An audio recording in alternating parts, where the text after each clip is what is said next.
Welcome back. It's Helen and Liana here. Welcome back for a new year. This is on our channel. We talk about books, movies, stories we love, and just the conversation that comes from stories. Yeah.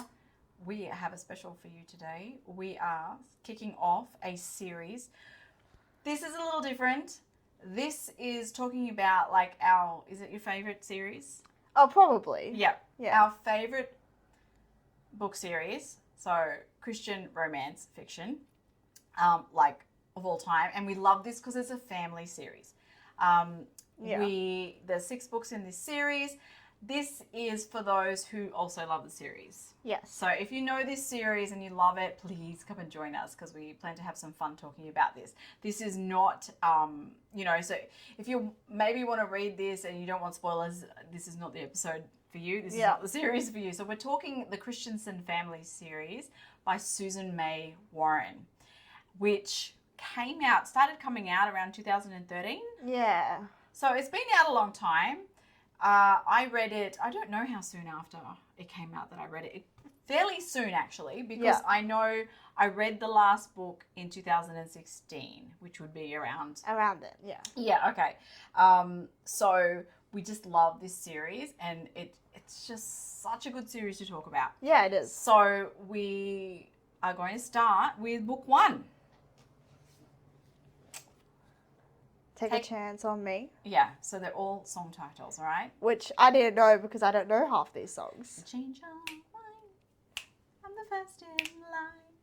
Honey, I'm Okay, I know that one because of Mamma Mia. Okay. Take a chance on me. All right, so Take a Chance on Me, book 1. So this is really setting the stage. Yes, eldest. Okay, we said 6 books, 6 siblings. You know. Yeah. So eldest, who's a boy, and this is all around... You know, if you've read this before, but as a read jog, it's around the resort, the family resort, and there's the 6 of them, and the eldest is Darek, and he's sort of on his way taking over the resort kind of thing. Yeah. So one of the sticking points for me with this book is his name. Oh, really? Darek? Yes. Because I didn't know whether this is Darek. Oh, I see. Okay. And I think it took me a long time to realise. See, in Australia, we have Darek, and it's D-E-R-E-C-K, right? This is D-A-R-E-C-K. And I thought, so is that a different... There's no C. No C. Okay. Is it a different name entirely? What is this? That's why I would Oh, really? Yeah. I just knew it was Darek. So I think I've now worked out this is an American accent thing, Darek. But it's still Darek. We call it Darek. We just go Darek. Sorry. Anyway. I'm getting carried away, but that was a sticking point for me. Okay, yeah. You know, main thing in this book is there's Darek. Stop banging the table. That's what I'm telling you to do. Yeah. There was Darek. He's a widower. 5-year-old son. Really interesting. If you remember, there was kind of an interesting situation around his wife. His late wife and stuff. We're not going to beat around the bush now. Just say it. Okay, so I don't actually know. I don't remember. It was, you tell the story. What are you trying to tell? I don't know. I was just kind of saying, okay, here we go. Darek knocked up his one of his good friends. So there were 4 of them in high school. 2 girls. He only knocked up one of them. All right. I'm so sorry. 2 girls, 2 boys. I'm trying to work out how to explain this, and they were best friends. And then he knocked up one of the girls, and then they got married because felt it was the right thing to do, felt it was his responsibility. Okay, points there, I guess. Yeah. And then But they really struggled. Oh no, it wasn't a very good marriage. Yeah. Which Darek deals with throughout the whole book. And if you remember, it was his best friend Jensen from high school who accidentally killed her. Ran her over with his car. Yeah, car accident thing. Yeah. And it's very complicated. Yeah, so now he hates his old best friend, but his best friend's stuck in town. The conflict, punch up in the main street, Yeah. Great. I think what I love about this series in general is the fact that Susan May Warren has dealt with tough issues here. Tough. This is real world Yeah. world stuff, right? Yeah, a little dramatic at some things. Some things are a bit dramatic, but this happens where acts, mistakes are made, particularly in your youth, and you're dealing with the consequences, the fallout from that. Yeah. And I think what I really love is as well, these are heavier Christian themed. It is, yeah. But it's why I love it, because, and I think you have to, the Christian fiction genre varies very much in how much it integrates the faith elements. Some are very light on, and some are quite full on. When you are dealing with tougher issues like this, real world issues, I think you need the faith element. Yeah. Because it's the forgiveness, the second chances, the unconditional love, all of those things that Jesus came for is what brings people through it. Now, there's the romance here between Darek and Ivy, who he just met. And what was his first wife's name? Felicity. Okay. Felicity. So we start the book, and he's already widower. And then 5. he meets Ivy, who has her own problem with, she went through foster care. Her parents basically abandoned her. She's struggling with that. But Ivy aside, this book is really, it really connects to the story of Felicity, because I mentioned how they were the 4 friends. Now, Susan May Warren, what she does really well is she had sub-characters that really, link you to the whole story. Not so much with these sub-characters, but these sub-characters have a special role. This is Jensen and Claire, who were out of the 4 friends. Those are 2 of them, the other 2. And it's sort of all 3 of them dealing with Felicity's death and the different guilts that come out of that. Yeah. Because Jensen feels responsible for killing her. It was an accident, but still. And Darek feels responsible for being a crappy husband. And Claire, who was just her best friend, feels guilty because she almost hates Felicity for a bit because of how much attention she got, even in her death, Yeah, so she was the more popular one. She got... Basically, isn't Jensen and Darek usually fighting for Felicity's attention? Yeah. When they were in high school? And so even in her death, she's still getting all the limelight. Yeah. And these are all very relatable feelings that, humans, people, us, deal with. Yeah, and that's why it's so real. So I just wanted to clarify on that. Each book has the major romance. Yeah. And then there is a subplot with another romance. Yes. It's kind of like getting 2 for 1. It's so good, though. It's brilliant. You have to read the whole series when you do that. Particularly if you add characters that come out, have their own books later in the subplot before, then you have to know what happens. Yes. Yeah. Yep. I struggled with this book when I first read it. Now, I did not read this first. Did you read this first? I didn't read this one first. I read number 2 first. Interestingly, both of us started on book 2.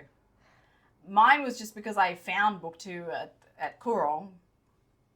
I read book 2 because it sounded more interesting than book 1. Yeah. So, as I said, I read these 10 years ago. I struggled with this book because it deals with his in-laws. I don't know how far they went, but they were threatening to take custody of his son. It went pretty far. He ended up having his son taken off him for a while. That triggered me because, not triggered, it was difficult for me to read, and it's one of the reasons I did not love that book very much, because I was a single mum at the time. Yeah. Going through court. So, a little close to home. I have reread it. I reread that last year, didn't I? Yeah, you did. And was able to enjoy that better. Yeah. And also, I can see now how much I've been healed from my own stuff. Yeah. Because it wasn't so painful for me. And I think the importance of this book, in terms of the series, is there's a major drama. We were discussing this earlier. There's 2 of the siblings where really a lot of the series becomes about them. And Derek's not one of them. In fact, he's not actually that much connected to a lot of the big plots, and he has his own big story. Yeah. But his book is sort of, it's emotional in its own way.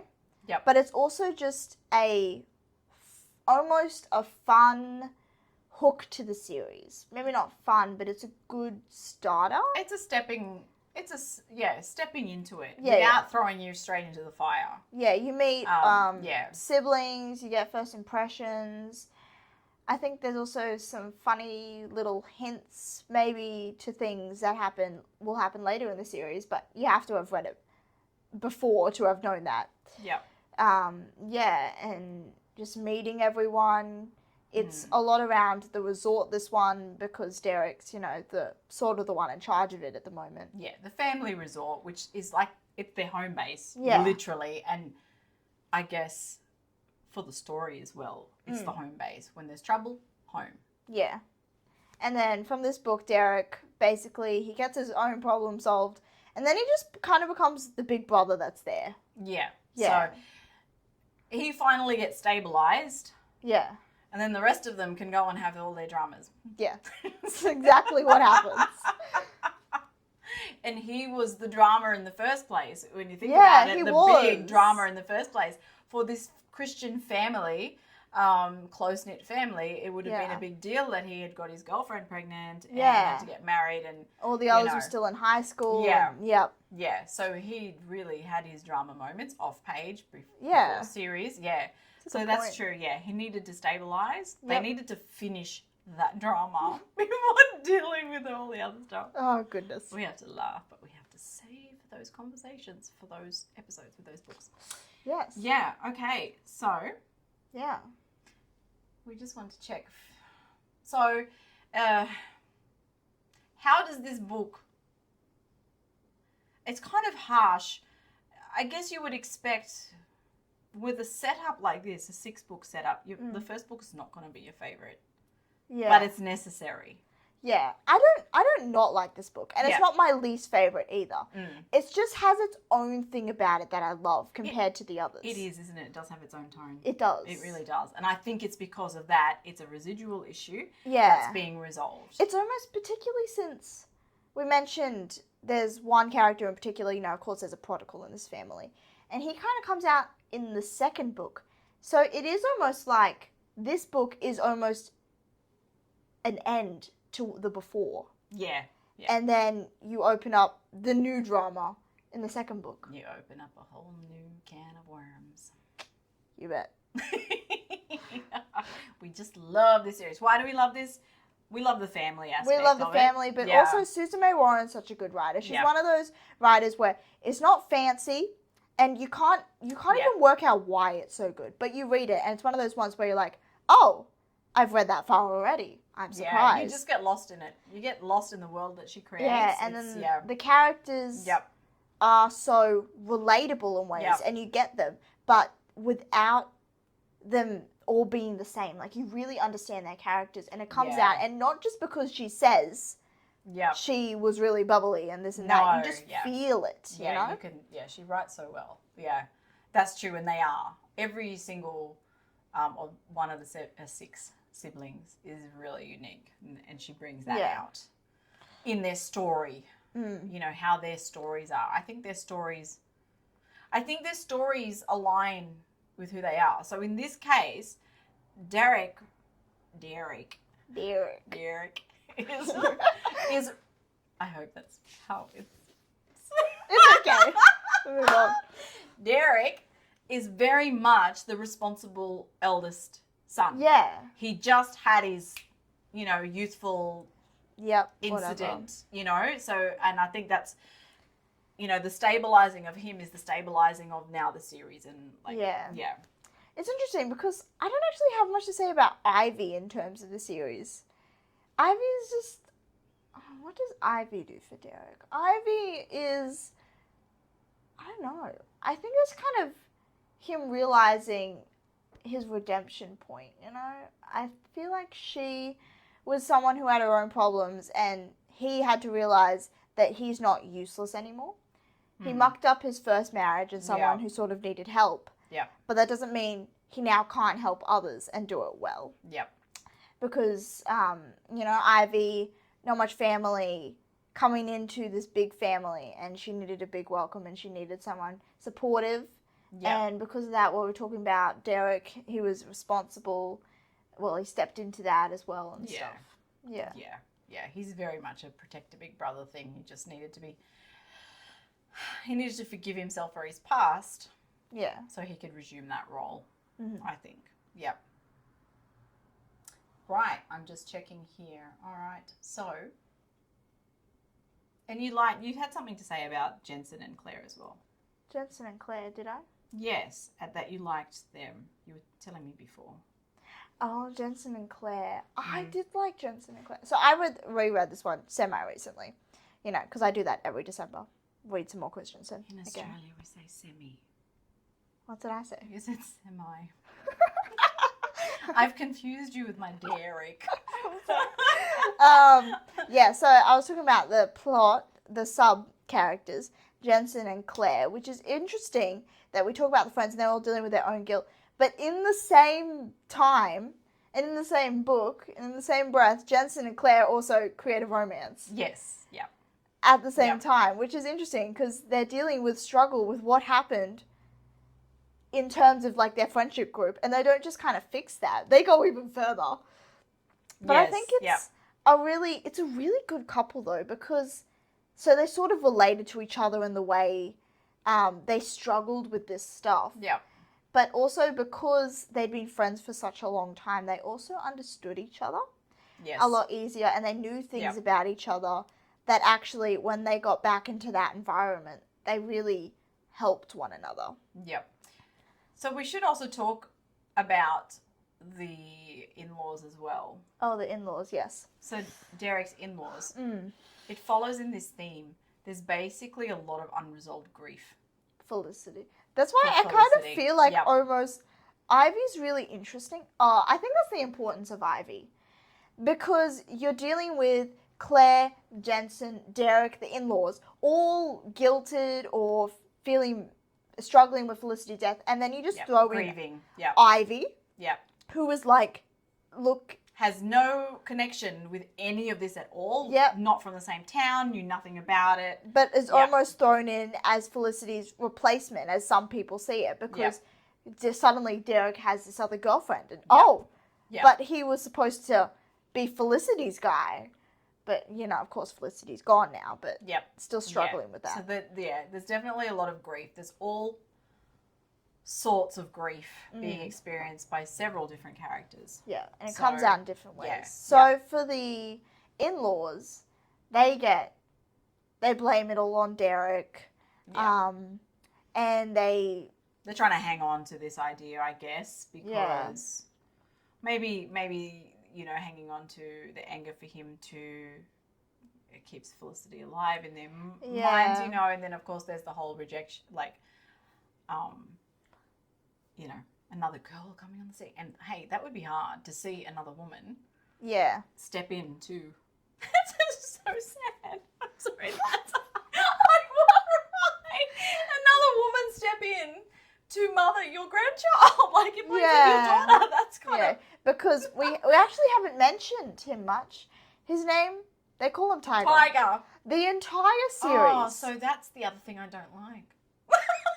Why? So I have a problem with names in this book. I do think it's a little weird. They call him Tiger, and even there's actually a novella. Isn't he Theodore? Yes, that was it. I was like, what is his real name? Anyway, and he actually even in the series, there's a follow-up books 5 years after the series finishes. Novella, yeah. And he's a teenager, and they're still calling him Tiger. Yeah. I guess, I don't know. I don't think we do those nicknames so much here in Australia. Maybe not. I think that's why it's a little weird. And it's just like, okay. But anyway, Theodore. Yeah. 5-year-old boy, doesn't really remember his mother. I feel kind of bad for him because Make me cry again. Sorry. The grandparents trying to steal him away from Darek. Yeah. And you can just kind of, you get a little tense throughout the book, actually. It does, yes. So, Yeah. That's why Because for me it was difficult first time I read it. particularly as things happen in Yep. Derek's life, you know, casual things, you know, rowdy boy, he's gonna like, I don't know, jump from tables. He's gotta get a bruise or two in. He's Derek's son after all. I mean, as far as we know from the story, Derek was pretty wild too. He was a high energy, hotshot firefighter. Yeah. So Yep. yeah, and then every time that happens, you just like sort of tense up. You're like, oh no, Yeah. the grandparents. Yeah, you're right. Yeah. It's a Yeah. bit- And then at the end, they're dealing with the fire. Yeah, massive fire coming to Yep. sweep out Evergreen, Yep. which is the place. Which changes, I think that sets, you know what? That's like a metaphor. Yeah. Okay. Yeah. You're That's right. that's I a see metaphor that. I see that. for how, okay, there's a change now coming in the family. Yeah. Derek's stabilized, but now the family is about to. We just realised also that they finished Derek's drama there, even the off-page stuff, and now we're opening new thing. But what's interesting is, talking about metaphors, all the forest, all their cabins, they all got burnt down, but the house was still standing. Yeah. Mm. Yeah. See, this is deep. We can just keep peeling back layer after layer, and that's why we love this series. And that's why we talk about it. We literally talk about this series a lot. Yeah. And I think that's why when we come to the start of a new year, one of us or both of us are rereading at least one Christiansen book. Yeah. There's a comfort to it, particularly at this time of year when things are sort of... but it's also funny too. Yeah, it is funny. And we'll talk about this with Auntie as well. Yeah. Because she loves the series. And it's so good. Susan May Warren is Brilliant. Brilliant. Yeah. Don't even know. I can't even tell you what's brilliant about it, but you read it and you love it. Because it just connects with you right in here. It's so good. Yeah. All right. Well, if we don't have any more to add I think to that's that story, about it we for will this book for anyway. this book, yes. And yes, if we pick things like, you know, it's if we pick on things, it's not. I'm not criticizing Susan May Warren. It's just like, you know, everyone's different, everyone's taste different. Nothing's going to be perfect. So but the fact that we love it anyway, like you're so engaged with it, that's just the testimony to the skill. Yeah. Susan May Warren. All right, we will see you in the next episode where we will talk about book